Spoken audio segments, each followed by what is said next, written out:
सभी महापुरुषों के चरणों में दास का प्यार भरा धन्यवाद। साथ संगत जी, हमने गुरु वचनामृत पुस्तक को ऑडियो रूप में प्रस्तुत करने की जो श्रृंखला शुरू की थी, उसी सिलसिले में यह विचार सद्गुरु बाबा अवतार सिंह जी महाराज के आप सभी के समक्ष दास प्रस्तुत करेगा। शब्द उनके हैं, सिर्फ आवाज़ मेरी है। तो साथ संगत ध्यान से सुनेंगे कि और इस शब्द में, इस विचार में बाबा अवतार सिंह जी बता रहे हैं कि इस निरंकार ने जिसको जो भी दिया है वो पर्याप्त है, वो सही है। जैसे बाबा अवतार सिंह जी महाराज कह रहे हैं कि काहू दीने पाठ पटंबर, काहू पलंग निवारा। साथ संगत जी धन्यकार। साथ संगत जी, यह शब्द कबीर जी का है। उनके पास एक संसारी आदमी आकर कहता है कि कबीर जी, आपका प्रभु बहुत अच्छा है, यह अच्छा न्याय करता है। किसी को तो इस प्रभु ने बहुत वस्त्र, सुंदर सुंदर खाने और बहुत बढ़िया प्रयोग करने के लिए पलंग आदि दिए हैं, तो किसी के पास कुछ भी नहीं है। काहू गरी गोदरी नाही, काहू खान परारा। कोई इतना निर्धन है कि उसके पास ना खाने के लिए, ना पीने के लिए और ना ही कुछ पहनने आदि के लिए है। यहाँ तक कि टूटी हुई झोंपड़ी भी बेचारे गरीब को नसीब नहीं होती। यह आपके राम का अच्छा इंसाफ है। ऐसे पुरुष को कबीर जी उत्तर देते हुए कहते हैं, अहिरुक वादू न कीजिए रे मन, सुकृत करी करी लीजिए रे मन।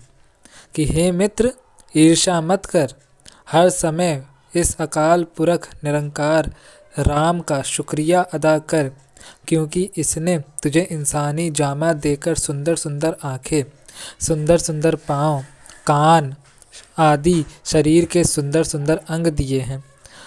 आम संसारी आदमी हमेशा ही भक्तों, रवि अवतारों पर नुक्ताचीनी करते आए हैं। अब भी कई कह देते हैं कि संत जन कारों में क्यों घूमते हैं, क्यों सुंदर सुंदर कोठियों तथा बंगलों में रहते हैं, सुंदर सुंदर सफ़ेद वस्त्र क्यों पहनते हैं। कोई उनसे पूछे कि क्या ब्रह्मज्ञानी संसार में भूखे तथा प्यासे मरने के लिए आते हैं।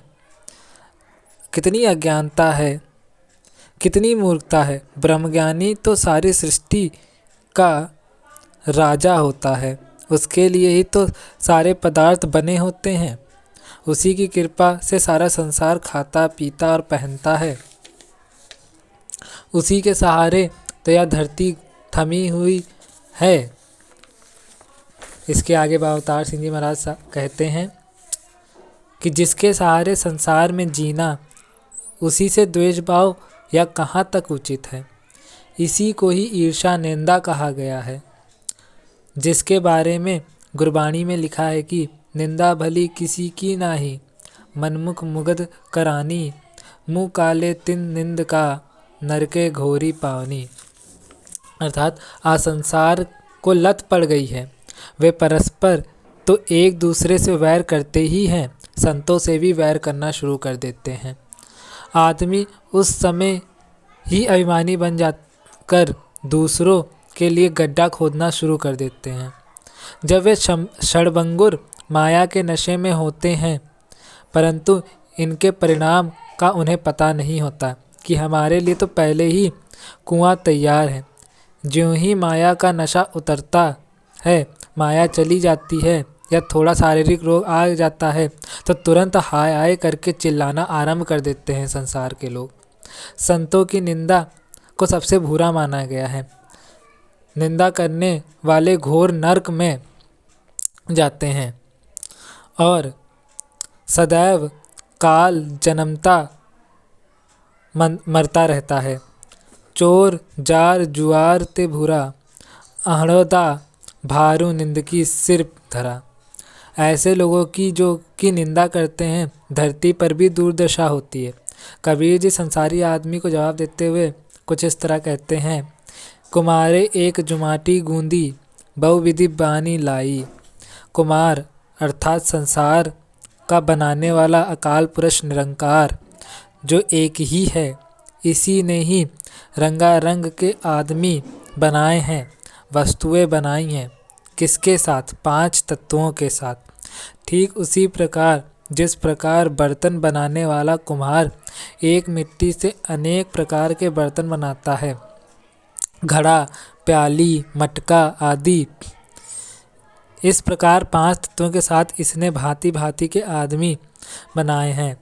जिस प्रकार कुम्हार का कोई दोष नहीं होता, वह एक प्रकार की मिट्टी से ही सब बर्तनों को बनाता है, इसी प्रकार निरंकार सृजनहार ने भी सबको एक ही जैसे 5 तत्वों से बनाया है। परंतु ईर्ष्यावादी लोग, मायाधारी लोग इस पर टीका टिप्पणी करते हैं। बर्तनों तो एक जैसे ही होते हैं, परंतु उनमें भिन्न भिन्न वस्तुएं पड़ी हुई होती हैं। काहू माही मोती मुक्ताहल, काहू ब्यादि लगाई। किसी में मोती, हीरे, लाल तथा बहुमूल्य जवाहरात पड़े होते हैं, तो किसी में विष्टा, पेशाब और गंदगी वस्तुएं। बर्तन की कीमत बीच में ही पड़ी वस्तु से आकी जाने लगती है। इस प्रकार बर्तन का कोई दोष नहीं, केवल संगत का प्रभाव है। आकाश से निर्मल ही बूंद गिरती है, यदि वह सीप के मुंह में पड़ जाए तो मोती बन जाती है, यदि केले में पड़ जाए तो वह कपूर, यदि गर्म तवे पर पड़ गई तो जलकर भस्म हो जाती है। इसी प्रकार यदि विष्टा आदि में पड़ गई तो गंदी हो गई, परंतु बूंद स्वच्छ थी, निर्मल थी।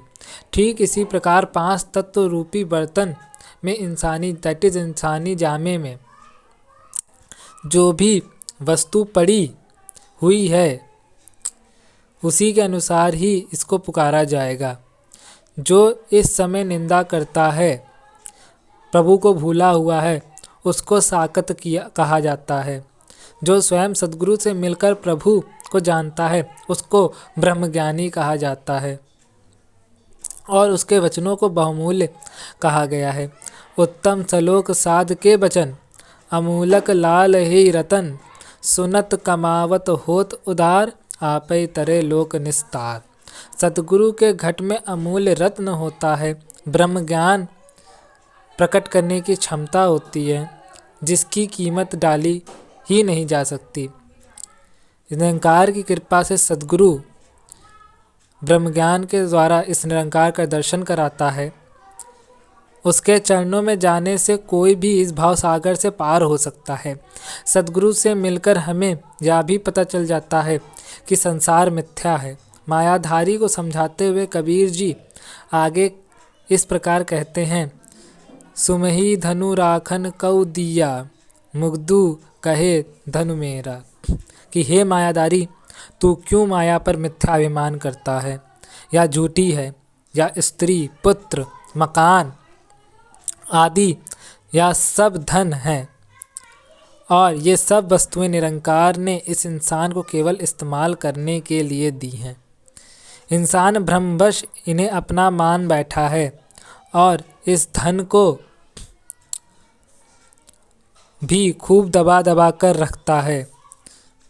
इसकी यह हालत हो गई है कि यदि किसी को कोई वस्तु अमानत रखने के लिए दी जाए और वह अपनी मान बैठे और उस पर खूब खुश हो, यदि मालिक अपनी अमानत वापस मांग बैठे और वह ना दे, तो हम उसे भला कहेंगे? नहीं, वास्तव में वह किसी की अमानत होती है या केवल एक चौकीदार की न्यायी रखवाली करने वाला ही होता है। ज्यों ही समय आया तो तुरंत निर्णय हो गया। जमका दंड मुंड माही लागे, जिन मही करें निबेरा। अर्थात यम तो दूर, पाकिस्तान का नज़ारा ही देख लो। जो लोग कहते हैं कि यदि हमारा रोम भी भंग हो जाए तो हम क्या से क्या करके दिखाएंगे, परंतु उस भयानक समय पर स्वयं अपने बाल कैंची से उतार कर कैसे जान से जान बचाई गई, उस समय उनकी कट्टरता कहाँ गई? चोटी या केशों आदि को खुद उतार कर फेंक दिया, जब मौत सिर पर आ गई तो रस्मो रिवाज का तकबर टूट गया। प्रभु की रज़ा वाले अपना कुछ नहीं मानते हैं, इसलिए ऐसी चीज़ों का अभिमान नहीं करते। उनके लिए कबीर जी आगे कहते हैं, हरिजन आत्म भगतु सदावे, आ गई मुनि सुख पाए। जो हरि के भक्त होते हैं वे संसार में उत्तम होते हैं, श्रेष्ठ होते हैं।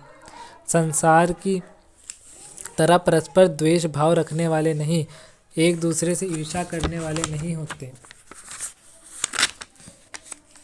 इसलिए भक्त अपने आप को कुछ नहीं समझते।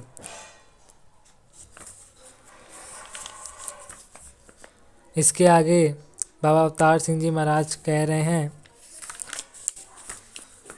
कि साधुसंगत जो ये ज्ञान लेकर या काम करता है, किसी की उपमा देखकर जलता है या किसी को सुखी देखकर दुख मनाता है, वह गुरु की शिक्षा के उलट कार्य कर रहा है।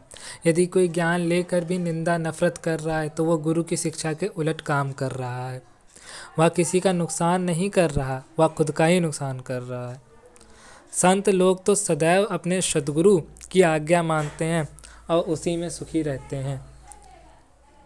संसार में रहते हुए भी सदैव इस निरंकार का ध्यान करते हैं। वेदों, शास्त्रों, धार्मिक ग्रंथों में यही चीज़ें तो लिखी हैं।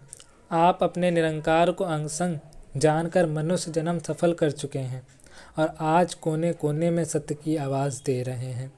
आप जैसा भाग्यशाली तो इस संसार में कोई और है ही नहीं। साध संगत जी, धन्यकार जी।